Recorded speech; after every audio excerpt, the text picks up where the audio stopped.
everybody? It's Daily Diary Riff time. Okay? I was thinking, what am I going to talk about today? What subject will I talk about today? And I'm a history buff. I also like alternate history. And so, I'm going to attempt it. And the alternate history I'm going to do is, what if Theodore Roosevelt had gotten the 1912 Republican nomination and curb stomped him, beat Woodrow Wilson, and won the election. So we have President Roosevelt for his basically third term.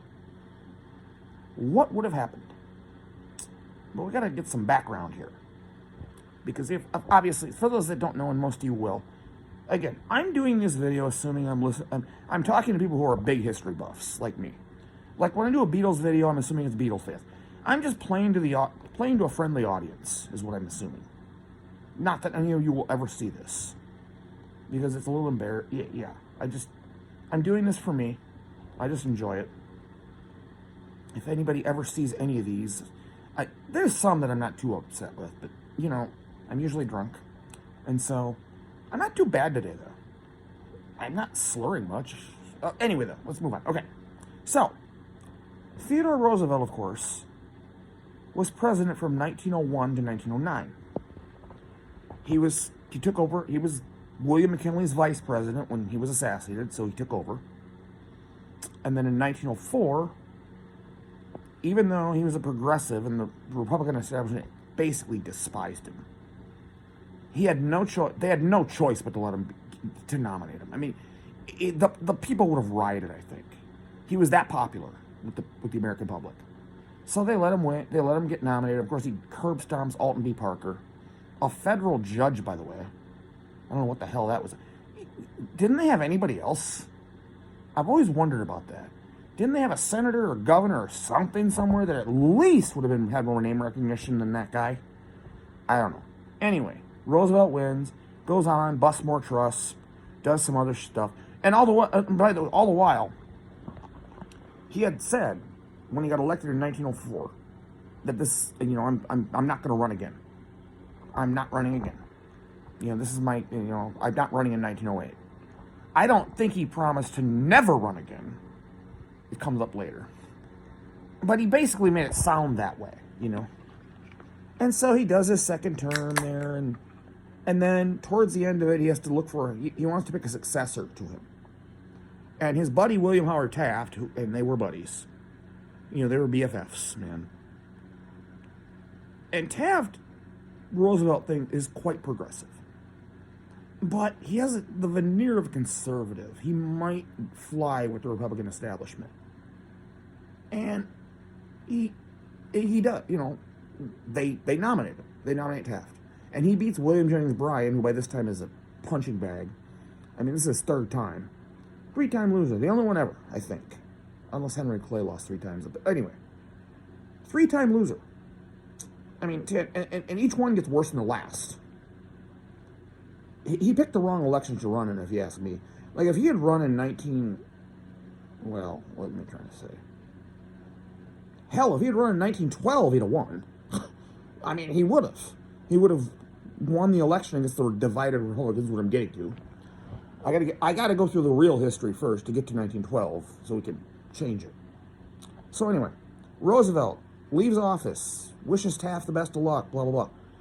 Then goes off on safari to Africa, where he kills literally half the animals in that continent, I think. At least that's the way the legend makes it sound. He killed everything.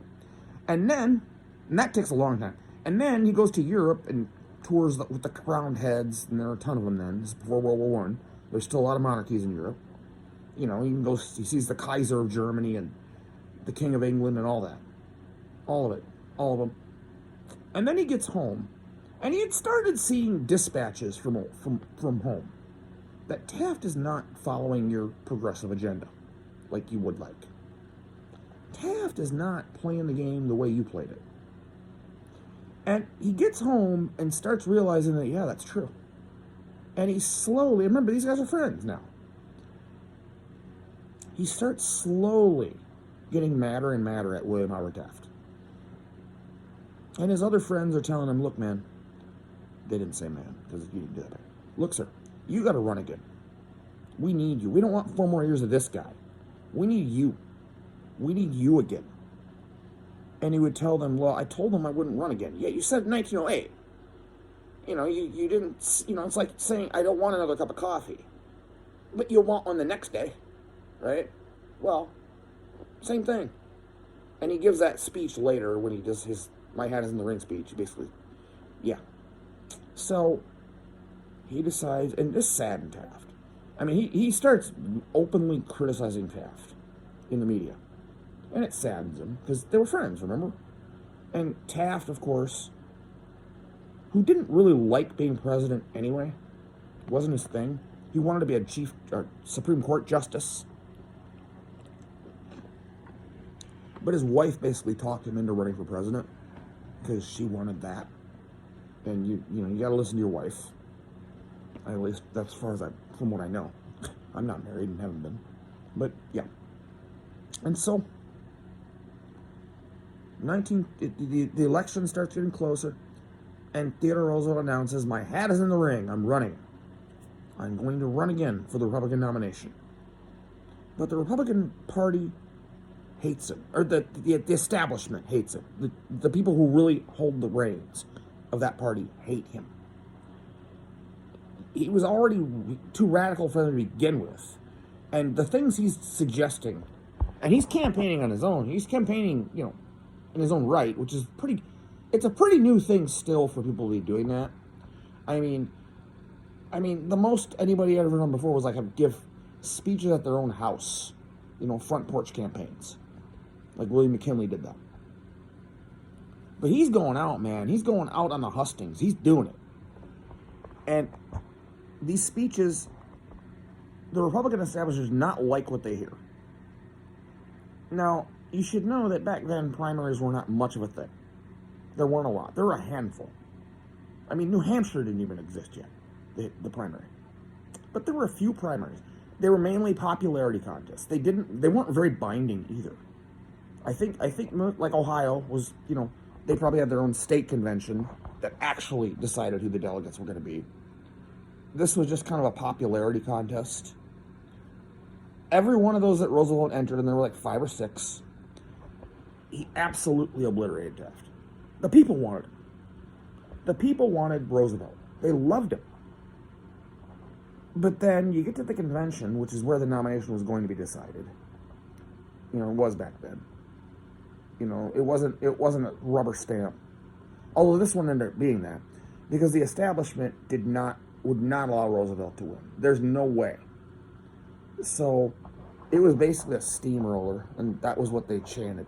The Roosevelt people were chanting, steamroller, steamroller, and then they voted, and Taft wins on the first ballot. It was a joke.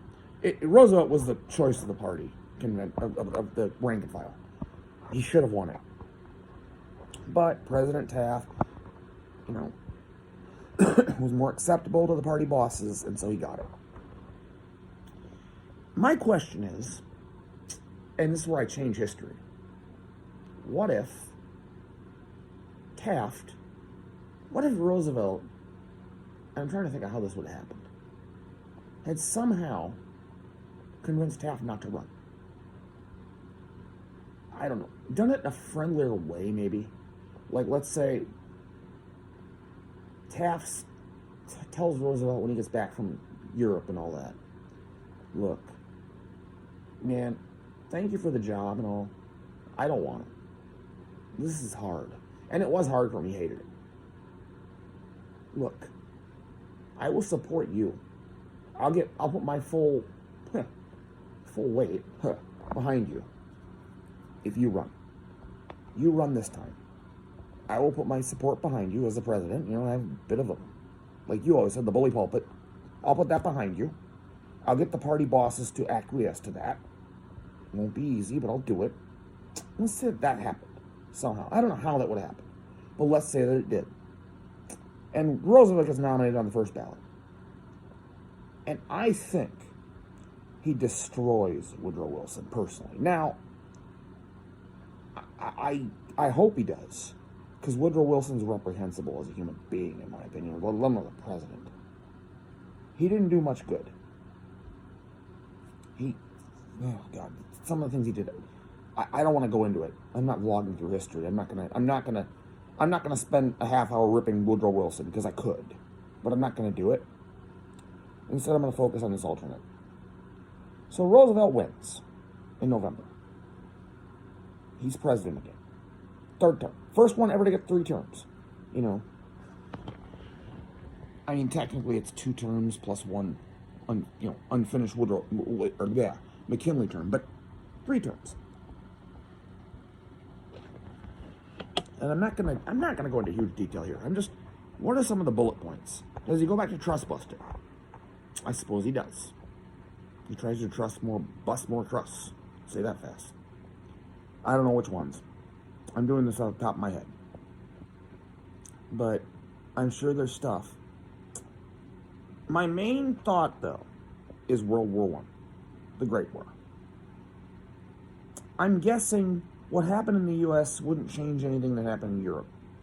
Gavril Princip still fires his assassination shots. That was horribly worded. There's still there's still the lead up to the war. There's still the war. The war breaks out, in August of 1914. Did I get it wrong? Was it September? I thought it was the guns of August. I thought it was August. Like August 1st, I thought. Anyway, I'm off by a month. I'm sorry. Okay. No. Whatever. The war breaks out. The difference being that the President of the United States now is someone that fought in a war and actually thought it was cool. Actually, it was the funnest thing he ever did in his life, essentially. The little Spanish-American thing. And he's gung-ho. He secretly, I think, wants us in the war. Immediately. He's not dumb. He's going to wait. He's going to wait it out. See how the war goes. Because if it goes well for the Allies, they'll just let it play out. But, of course, the stalemate starts happening quickly. They do the race to the sea, and nobody wins. And we end up with stalemate, and we end up with trench warfare in the Western Front, and so on and so forth. And I think that still happens here. But then, a couple of years in, the Lusitania goes down. Now you could argue that, well, if he were president, wouldn't things like this be different? Wouldn't everything be changing? I don't know. I'm going to assume they're not. Like, this has nothing to do with the President of the United States, the Lusitania. It would have gone out, and it would have been shot down by the Germans. Or sunk, rather. Not shot down. Not an airplane. It would have been sunk by the Germans. But Theodore Roosevelt's going to have a lot different viewpoint on that than Woodrow Wilson did. Theodore Roosevelt will want war. I think Woodrow Wilson should have wanted war, if I'm being honest.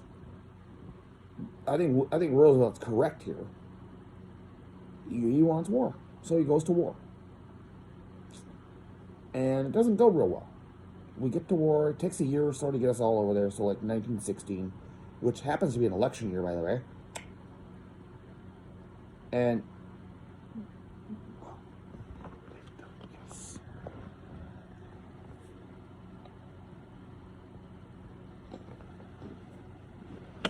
so it happens to be an election year.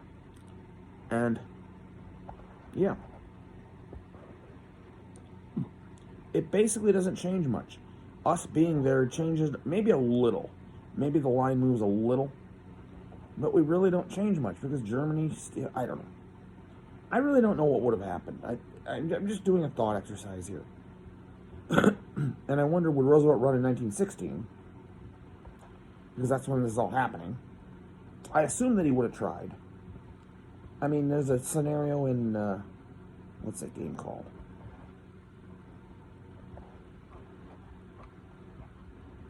It wouldn't be Brian. I don't see Brian getting a 4th chance. It would have been somebody else. It might have been Woodrow Wilson again. It might have been anybody. I don't know.